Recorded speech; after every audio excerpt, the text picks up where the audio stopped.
अस्सलाम वालेकुम। तो इस वीडियो में हम क्या करेंगे, 21 से 25 क्वेश्चन सॉल्व करेंगे। 20 क्वेश्चन हम लोग सॉल्व कर चुके हैं। तो अगर 21 क्वेश्चन को देखें तो हमारे पास ये जो सीरीज़ है ये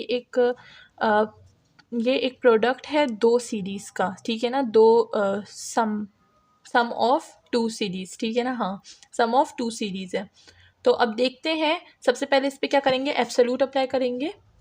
एब्सोल्यूट हमने अप्लाई किया तो हमारे पास कौन सी सीरीज़ बनेगी, बचेगी हमारे पास 1 + n डिवाइड n स्क्वेयर, ठीक है। अब सम है दो सीरीज़ का, ठीक है। तो हम क्या करेंगे, इसको दो सीरीज़ के फॉर्म में लिख देंगे, जैसे हम लोग पीछे क्वेश्चन में कर चुके हैं। हम लोग ऐसे क्वेश्चन कर चुके हैं पीछे, ठीक है ना। तो आपको वो पता होगा कि हमने कैसे किए थे। अच्छा, यहाँ पर क्या करेंगे, n और n से तो 1/n हो जाएगा, क्योंकि एक n और एक n तो कैंसिल हो जाएंगे, तो 1/n रह जाएगा, ठीक है। तो ये हमारे पास क्या हो गई, सम ऑफ टू सीरीज़। तो अगर अब हम देखें तो ये हमारे पास क्या है, ये हमारे पास एक जियोमेट्रिक सीरीज़ है। जियोमेट्रिक सीरीज़ जो कि क्या होती है, जो कि कन्वर्ज होती है। और अगर हम ये देखें तो ये एक हार्मोनिक सीरीज़ है जो कि क्या होती है, डाइवर्ज होती है। तो एक कन्वर्ज एक डाइवर्ज का मतलब क्या होता है, अगर हम लोग एक कन्वर्ज सीरीज़ को प्लस करें और एक डाइवर्ज सीरीज़ को प्लस करें तो हमारे पास क्या होता है, हमारे पास होता है डाइवर्ज, DIVG, ठीक है ना। डाइवर्ज हो जाती है हमारे पास।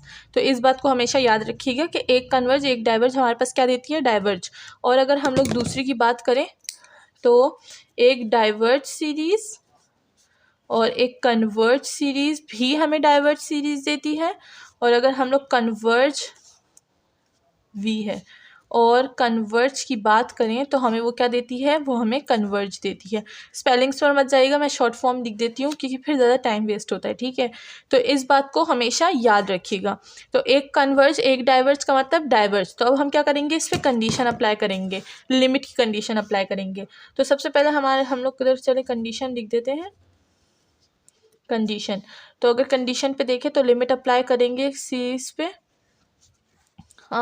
ये है, चलिए मैं ले लेते हैं 1 + n और n स्क्वेयर।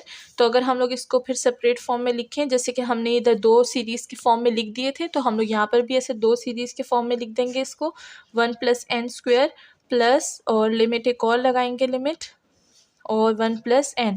तो अगर हम देखें तो 1/∞ हमें क्या देगा, हमें 0 देगा, और 1/∞ हमें 0 देगा। तो ये हमें 0 दे दिया इसने। तो इस सीरीज़ को हम क्या बोलेंगे कि ये होती है कंडीशनली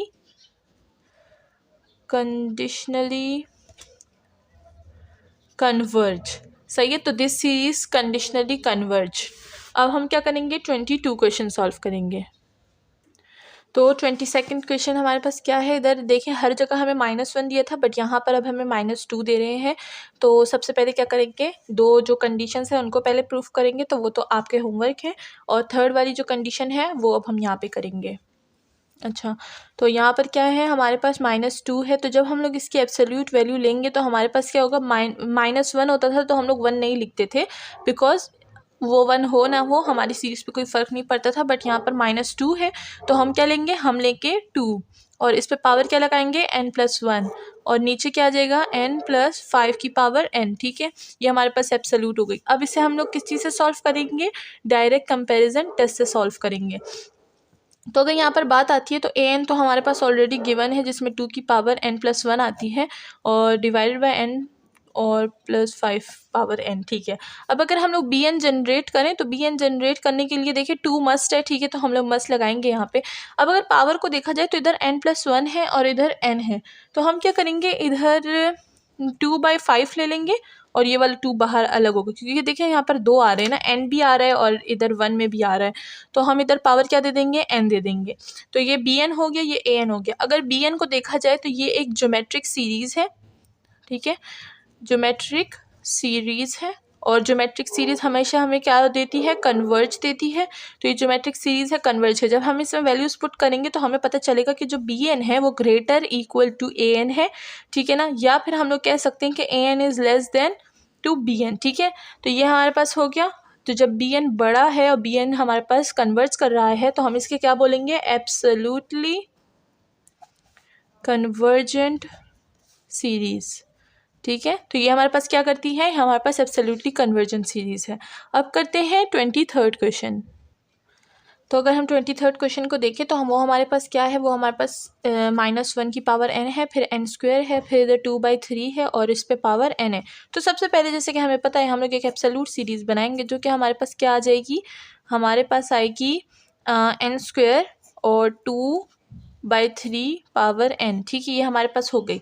अब इसे हम क्या करेंगे, अगर हम देखें तो इसे रेशो टेस्ट से ना हम लोग बहुत ही जल्दी सॉल्व कर सकते हैं। तो रेशो टेस्ट अप्लाई करेंगे।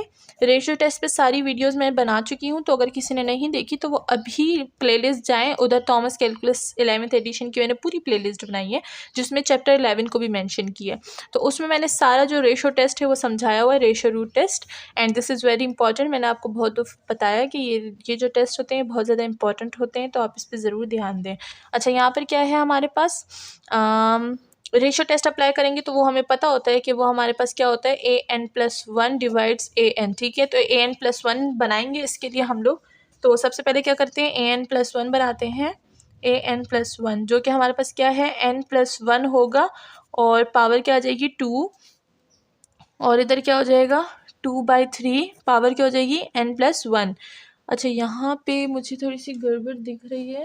हाँ, नहीं, यहाँ पे कोई गड़बड़ नहीं है, मैं समझी मैंने क्वेश्चन में थोड़ी गलती कर दी।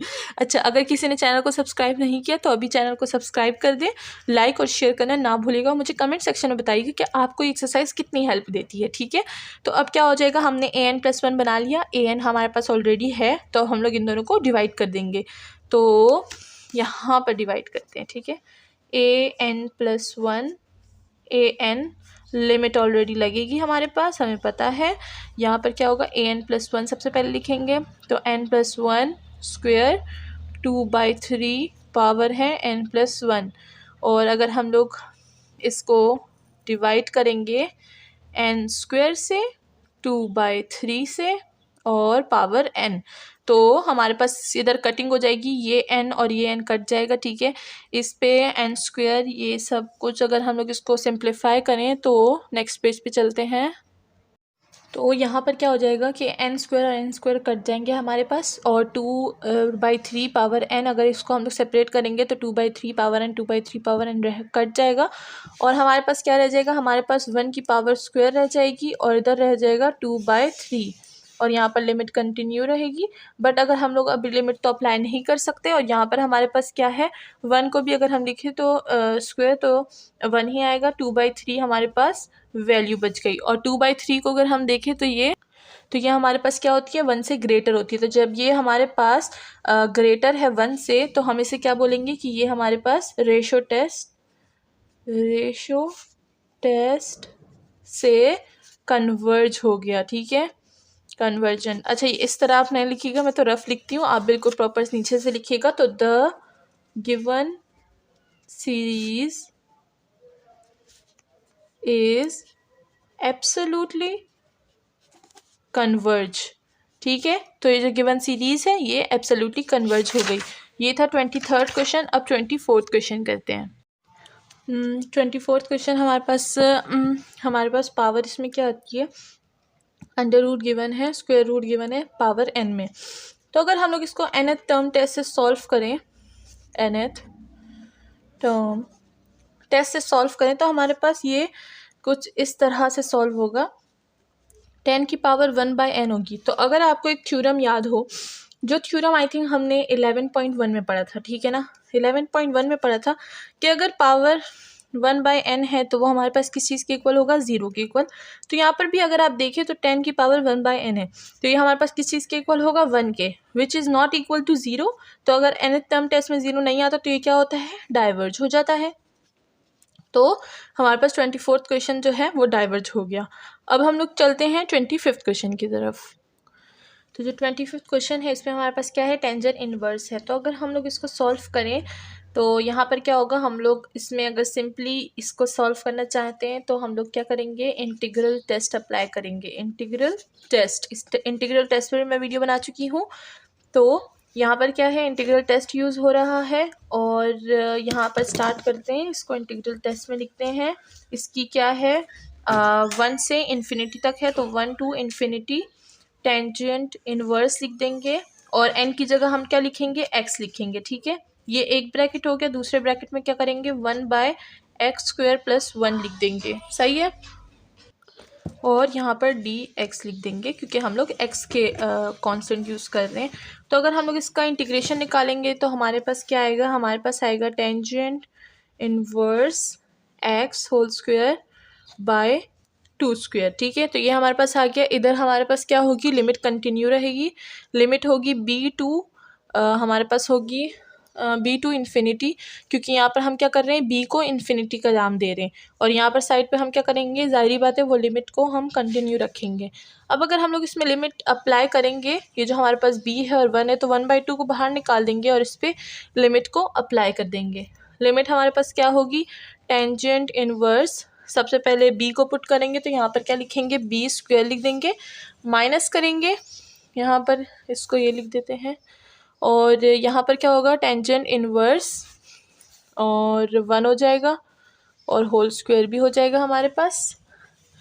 इससे अगर हम देखें तो जब हम इन्फिनिटी पुट करेंगे तो हमारे पास आएगा π/2 होल स्क्वायर अपना आ जाएगा, और अगर 1 पुट करेंगे तो π/4 आएगा और होल स्क्वायर अपना आ जाएगा।